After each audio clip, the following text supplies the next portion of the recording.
Hello everyone, আসসালামু আলাইকুম। আজকে আমরা এমন 5টি গুরুত্বপূর্ণ ইংরেজি ভোকাবুলারি শিখব যা আপনার প্রতিদিনের ইংরেজিতে কথা বলতে অনেক বেশি হেল্পফুল হবে। চলুন শুরু করি। First one is বাচাল।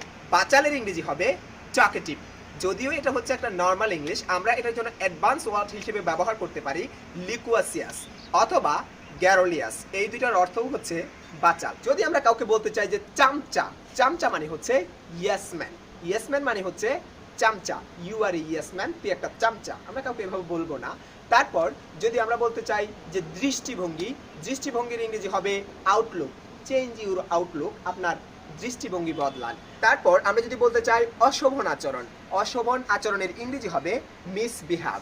মিসবিহেভ মানে হচ্ছে অশোভন আচরণ। আর যদি বলতে চাই মুমূর্ষ, বলে না উনি মুমূর্ষ রোগী, মুমূর্ষ ইংরেজি হবে wishing to die. Wishing to die মানে হচ্ছে মুমূর্ষ।